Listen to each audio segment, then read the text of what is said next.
મિત્રો પીટીસી એટલે કે ડીએલએડ. મિત્રો ડીએલએડ પીટીસી પ્રવેશ 2026ના હવે માત્ર 2 દિવસ ઓનલાઈન ફોર્મ ભરવાના એ રહ્યા છે. મિત્રો આપણે જ્યારથી પણ પ્રવેશ પ્રક્રિયા શરૂ થઈ ત્યારથી મેં તમને વાત કરી હતી કે તમે આ તારીખ દરમિયાન બરાબર કાળજીપૂર્વક ઓનલાઈન ફોર્મ ભરી અને 6 તારીખ સુધી તમે સ્વીકાર કેન્દ્ર પર તમે જમા કરાવી શકો છો. મિત્રો અત્યારે દરેક સ્વીકાર કેન્દ્ર પર સરસ રીતે બધા જ વિદ્યાર્થીઓ એ ફોર્મ ભરી રહ્યા છે. છેલ્લા 2 દિવસ છે. અત્યારે ખૂબ ઘસારો પણ સ્વીકાર કેન્દ્ર પર ફોર્મ ભરવાનો એ અત્યારે જોવા મળે છે. મિત્રો હજુ પણ 2 દિવસ બાકી છે.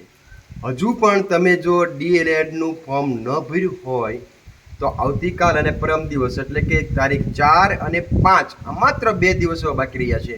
આ 2 દિવસ દરમિયાન તમે ઓનલાઈન જે પોર્ટલ આપી છે ત્યાં જઈને હજુ પણ ફોર્મ ભરી દો અને તમે સ્વીકાર કેન્દ્રમાં તમે 6 તારીખ સુધી તો ફોર્મ જમા કરાવી શકશો.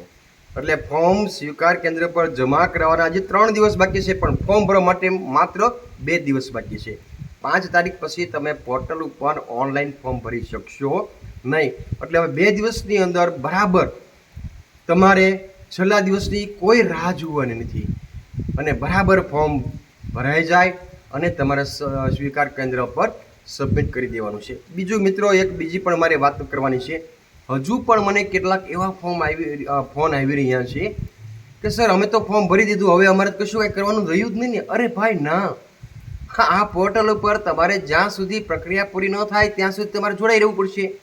એટલા માટે 8 તારીખે આવતી 8 તારીખે ગુજરાત રાજ્યમાં માન્ય પીટીસી કોલેજનું લિસ્ટ મુકાશે. બરાબર યાદ રાખી લો તમે, 8 તારીખે માન્ય પીટીસી કોલેજનું લિસ્ટ મુકાશે. તમે તેમાં જોઈ શકશો કે સરકારી કોલેજ કેટલી છે, ગ્રાન્ટેડ અધ્યાપન મંદિરો કેટલા છે, ગ્રાન્ટેડ એ પણ સરકારી થયા, અને સેલ્ફ ફાઇનાન્સ પીટીસી કોલેજ કેટલી છે. તો મિત્રો તમે 8 તારીખથી જ્યારે આ મુકાય ત્યારે તમારે બરાબર એ અધ્યાપન મંદિરનો અભ્યાસ કરવાનો, તમારે જોવાનું કે તમારે ઘરથી નજીક કઈ કઈ કોલેજ થાય છે, કઈ સરકારી છે, કઈ ગ્રાન્ટેડ છે, કઈ સેલ્ફ ફાઇનાન્સ છે, અને નક્કી કરી નાખવાનું છે આપણે કે આપણે પહેલાં ક્યાં જ આપણે ફોર્મ ભરવાનું છે, બીજા નંબરે આપણે કઈ કોલેજને આપવાનું છે, ત્રીજા નંબરે કઈ આપવાની છે. અને 10 તારીખથી બરાબર યાદ રાખજો, આ તારીખ 10 તારીખથી તમારે ઓનલાઈન ચોઈસ ફિલિંગ કરવાની છે, કોલેજ તમારે પસંદ કરવાની છે. 10 તારીખે તમને પોર્ટલ ઉપર તમને સૂચના આપવામાં આવશે કે હવે તમારે ચોઈસ ફિલિંગ કરવાની છે અને એ ચોઈસ ફિલિંગ કરવાની છે. એકથી જેટલા ક્રમ તમે આપી શકો એટલા ક્રમમાં તમે આપી શકશો. એટલે મિત્રો તમે એ પણ ચૂકતા નહીં.